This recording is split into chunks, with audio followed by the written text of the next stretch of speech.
આજની ધર્મકથા. પ્રણામ. શ્રી મુનિસુરત સ્વામી ભગવાન જન્મ પામ્યા છે અને હજી તો એક દિવસ પણ પૂરો નથી થયો. મધ્યરાત્રિએ જન્મ થયો અને વહેલી સવાર પ્રભાત થાય છે અને માતા હવે જાગે છે. અત્યાર સુધીનું જે જાગરણ હતું, દેવોનું આવવું, ઇન્દ્ર વગેરેનું, દિક્કુમારિકાઓનું, એ બધું જાગરણ વિસ્મરણના ક્ષેત્રમાં વયું ગયું. અવસ્વાપીની નિદ્રા બાદ ઊભા થાય છે અને જુએ છે તો પોતાના બાળકનું સ્વરૂપ, અલંકૃત સ્વરૂપ, આજુબાજુની પરિસ્થિતિઓ, કુંડળ વગેરે દૈવી, એ જોતાં તરત એમને ખ્યાલ આવ્યો કે આ બધી દેવની લીલા હશે અને મનમાં ખૂબ આનંદ અનુભવવા લાગ્યા.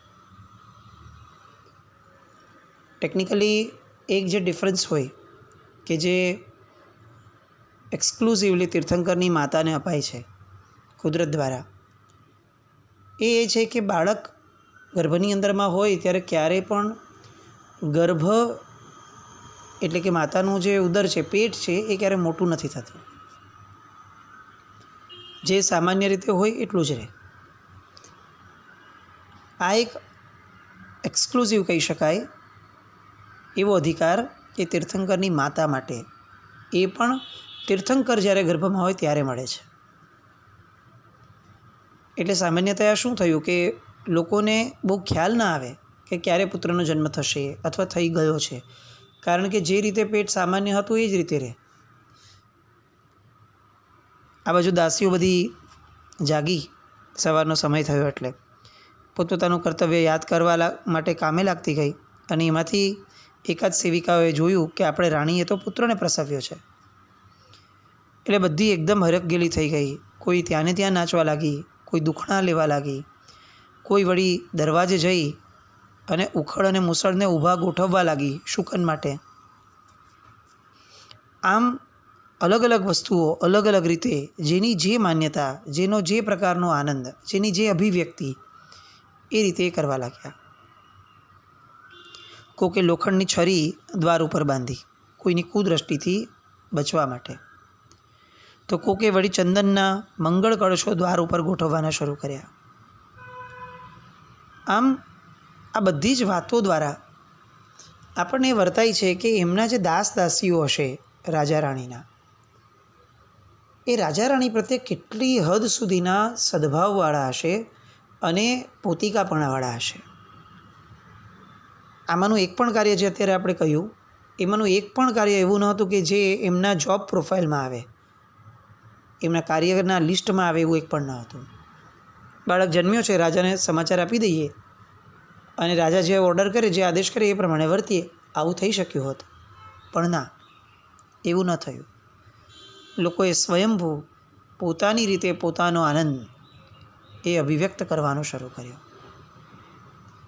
અને અભિવ્યક્તિ ત્યારે જ આવે જ્યારે અંદરમાં ફક્ત લાગણી હોય એમ નહીં, લાગણીનો ધોધ હોય. એ એટલી બધી અંદર વહે કે બહાર નીકળી જાય. એ જે નીકળી જાય એ અભિવ્યક્તિ છે. એટલે એનો અર્થ એ થયો કે આ દાસ દાસીઓને રાજા રાણી પ્રત્યે બહુ જ સદ્ભાવ હશે. આ બધી વાતો સાંભળીને આપણે પણ એ ચેક કરવું જોઈએ કે આપણે ત્યાં પણ કેટલાક વ્યક્તિઓ કામ કરવા આવે છે. આપણે એમને વધારે પૈસા આપી દઈએ એટલા માત્રથી એને આપણા પ્રત્યે સદ્ભાવ થશે એવું માનવું થોડું વધુ પડતું છે. એ પૈસા માટે કામ કરે છે, ના નથી, પણ એ પૈસા માટે જ કામ કરે છે એવું જરૂરી પણ નથી. એને કેટલોક રિસ્પેક્ટ જોઈતો હશે, એને કેટલુંક પોતિકાપણું જોઈતું હશે, ક્યારેક એને એની વેદના ઠાલવવા માટેના કાન જોઈતા હશે, ક્યારેક એની તકલીફો વધી જતી હોય એવા સમયે એને આશ્વાસન આપતા શબ્દો પણ જોઈતા હશે. દરેક કાર્યો પૈસાથી પતી જાય છે એવું તો ક્યાં હોય છે? અને જો એવું હોત તો જગતનો એક પણ પૈસાદાર ક્યારેય દુઃખી ન હોત. આપણે આ બધી વસ્તુઓમાં ધ્યાન રાખવું એ પણ ધર્મ છે. સ્વધર્મને હડસેલીને અથવા સ્વધર્મને ઉવેખીને આપણે આજ્ઞા પ્રમાણેના ધર્મ પાળવા જશું તો એ અધુરાશ તો વર્તાશે. આ બધી દાસીઓ બધા આનંદ અનુભવે છે. એમાંથી એક દાસી કે જેનું નામ હતું સુવદના, એ જરા થોડી ચાલાક હતી. એને એમ થયું કે આ બધું તો બરાબર છે, આનંદ વ્યક્ત થાય, પણ ખરો આનંદ વ્યક્ત થયા પછીથી જેનો ફાયદો થવો જોઈએ એ તો રાજાને આ સમાચાર પહોંચાડીને થશે.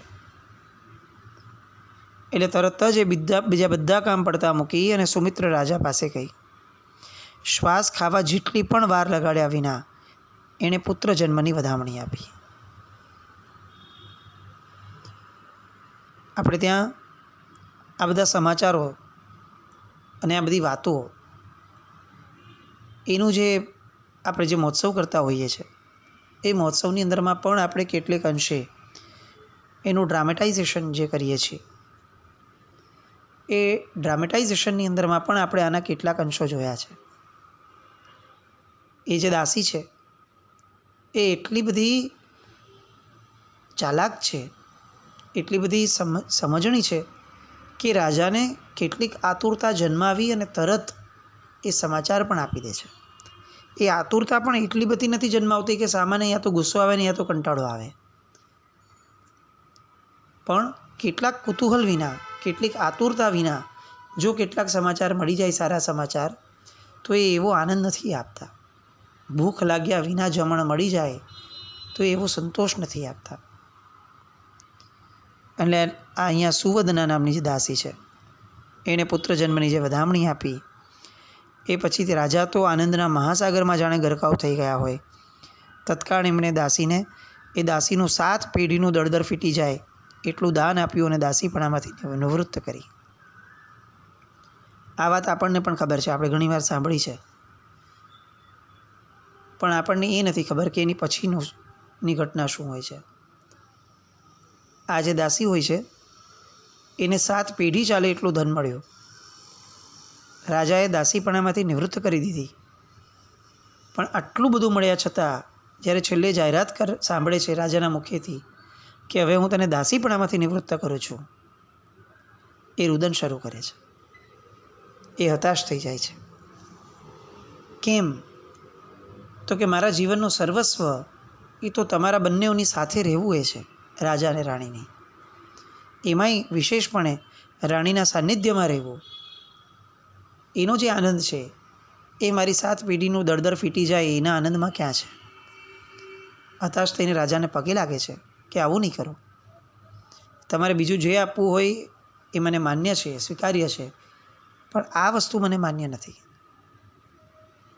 અને એ સમયે પુત્ર જન્મની જે આનંદની ધારા છે એમાં ક્યાંય કોઈ ક્ષણનો પણ અંતરાય ન પડે એટલા માટે રાજા એને એવું કહે છે કે તું હવે સખીની જેમ રાણી સાથે રહીશ, તારે રાજમહેલમાં જ રહેવાનું, પણ સખીની જેમ રહેવાનું. આ કેવો પ્રેમ છે!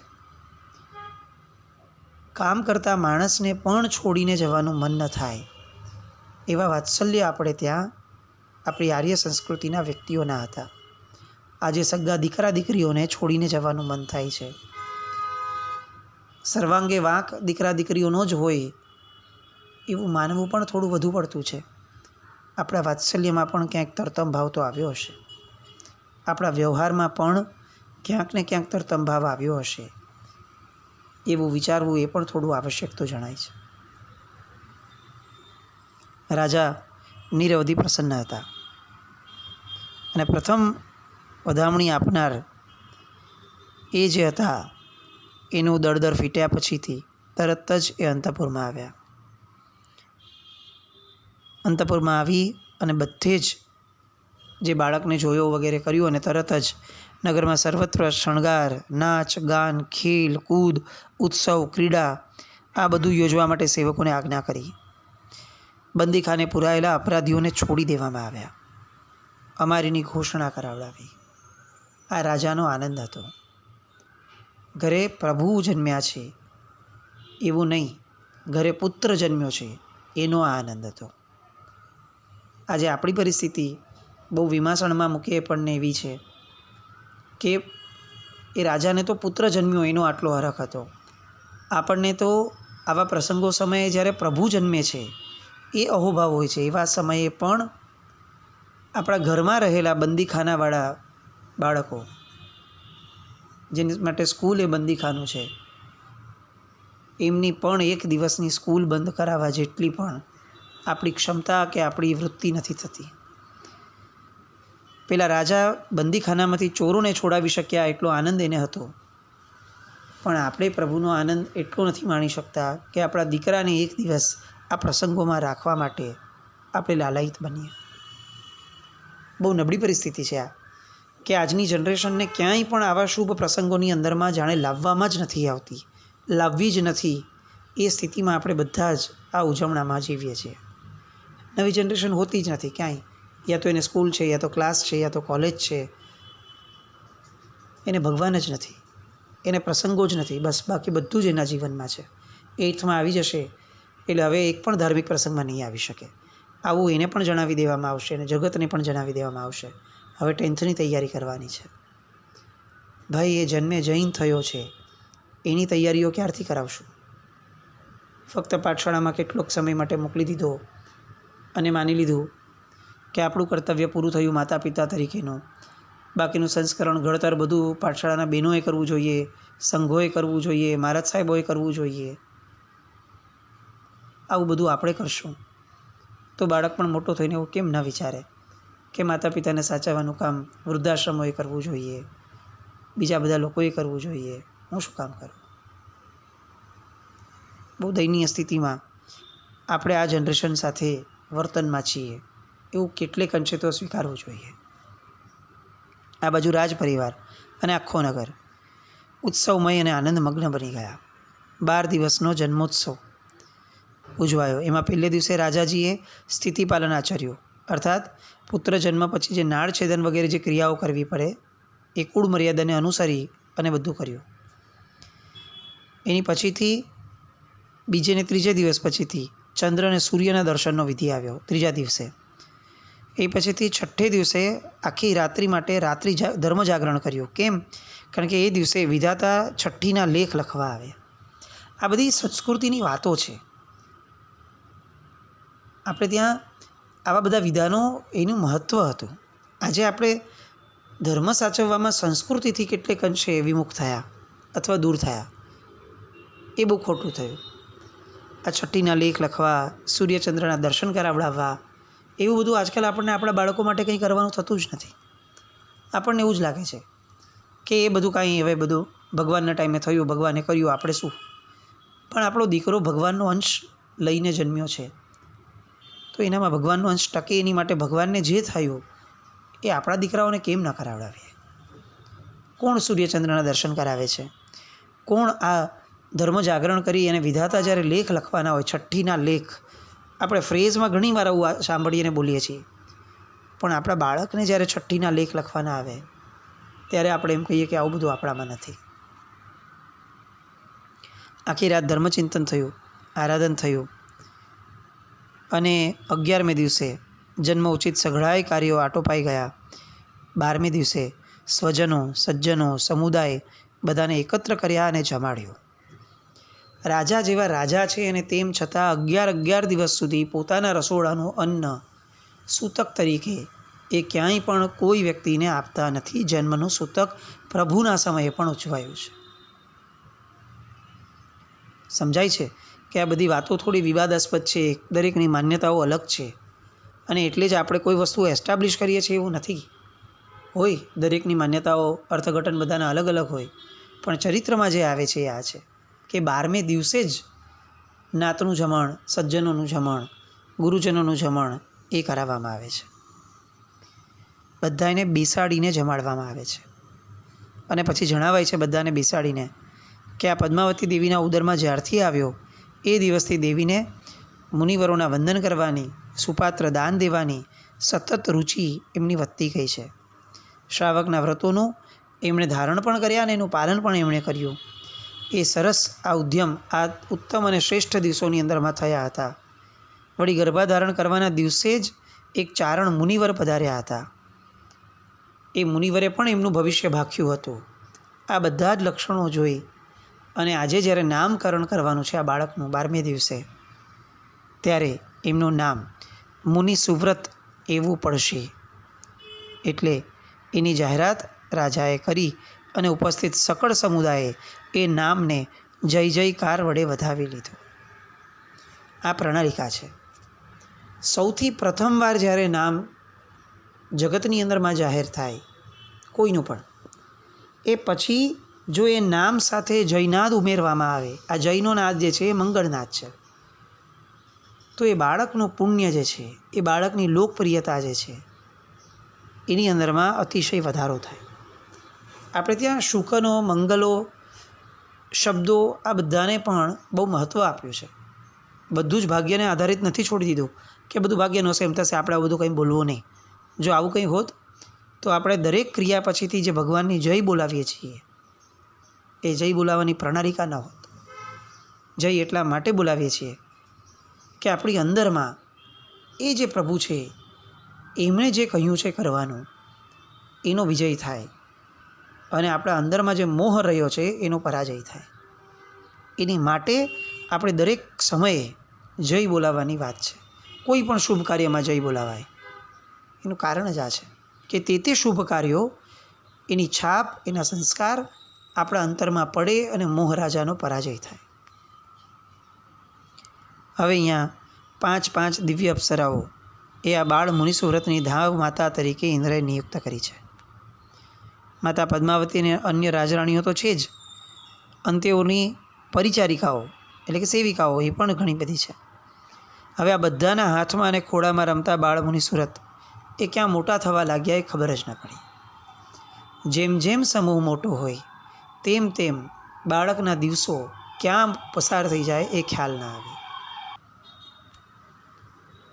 તીર્થંકરનો આત્મા છે એટલે ક્યાંય રડવું તો શક્ય જ ન હતું.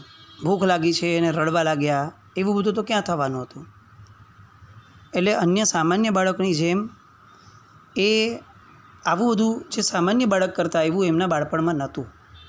આ વિશેષપણે કહેવાનું કારણ છે કે આપણને ખ્યાલ આવે કે આપણા તીર્થંકરો એ કંઈક એક અલગ જ આખી એક અસ્તિત્વની ધારા હતી. આપણે આપણા જેવા સામાન્ય જીવન એ જ્યારે જીવ્યા દીક્ષા પછીથી, આપણને ઉપસર્ગ આવે એમ એમને ઉપસર્ગ આવ્યા, ત્યારે ખરેખર આપણે વિચારવું જોઈએ કે જે બાળક જન્મના દિવસથી અસામાન્ય રહ્યો છે, જે બાળકને દેવતાઓએ અભિષેક કર્યા છે, જેનું સ્તુતિકર્મ દેવીઓએ કર્યું છે, દિક્કુમારિકાએ કર્યું છે, અને જે બાળકનું બાળપણ પણ દેવોની સાથે ઓલમોસ્ટ ગયું, દેવતાઓની સાથે રહેવું, સામાન્ય વ્યક્તિઓની જેમ રડવું કરવું નહીં, આવું જેનું બાળપણ ગયું છે, એ વ્યક્તિ જ્યારે દીક્ષા લેશે ત્યારે એ સાવ સામાન્ય વ્યક્તિની જેમ કષ્ટોને સહન કરશે. કેટલું આકરું લાગશે આમ વિચારણા કરીએ તો, અને છતાંય કેટલી સહજ રીતે પરમાત્મા એ બધાને સંવેદી અને અંતે કેવળ જ્ઞાન પામે છે. દિવસો વીતવા લાગ્યા. ભૂખ લાગે ત્યારે પોતાનો અંગૂઠો ચૂસી લે અને અંગૂઠાની અંદરમાં અમૃત હતું. 5 વર્ષના થયા અને રાજ રસોડે માતાઓ દ્વારા પીરસાતી રસોઈ હવે એ આરોગવા લાગ્યા. 5 વર્ષ સુધી એ ન હતું. આ બધી સેમ વસ્તુ, આની પહેલાં પણ આપણે આ વસ્તુઓ ચર્ચામાં લીધી છે કે વય પ્રમાણે કેટલીક વસ્તુઓ થતી હોય છે. ક્યાંક એવું પણ બહુ સરસ રીતે વાંચવામાં આવ્યું છે કે કેટલાક વર્ષો સુધી, અંદાજે આ 5 વર્ષનો સમયગાળો જે છે એ કટ ઓફ એટલા માટે રાખ્યો છે કે 5 વર્ષ સુધી બાળકની અંદરમાં પૂર્વભવની કેટલીક મતિ અને કેટલાક સંસ્કારો પણ હોય છે.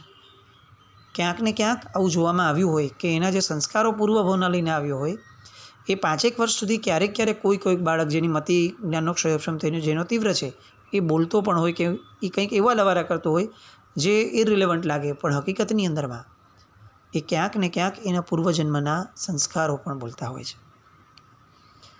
આ 5 વર્ષનો થયો બાળક, અને રાજ રસોડે માતાઓ દ્વારા પીરસાતી રસોઈ એ એમની વાપરવાની શરૂ થઈ.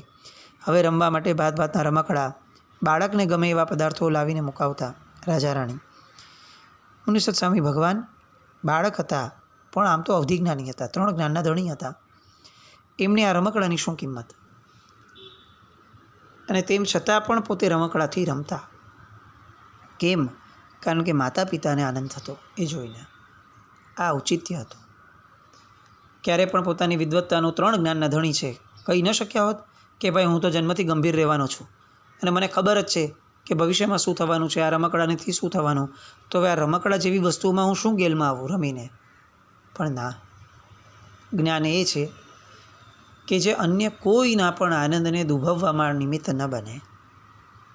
જ્ઞાન એ નથી જે ફક્ત ને ફક્ત અહંકાર વધારે, જે પોતાની વિદ્વત્તાનો નશો વધારે, જે બીજાને ખોટું સાબિત કરવા માટે જ સર્જાયું હોય, એ ક્યારે પણ જ્ઞાન ન હોઈ શકે.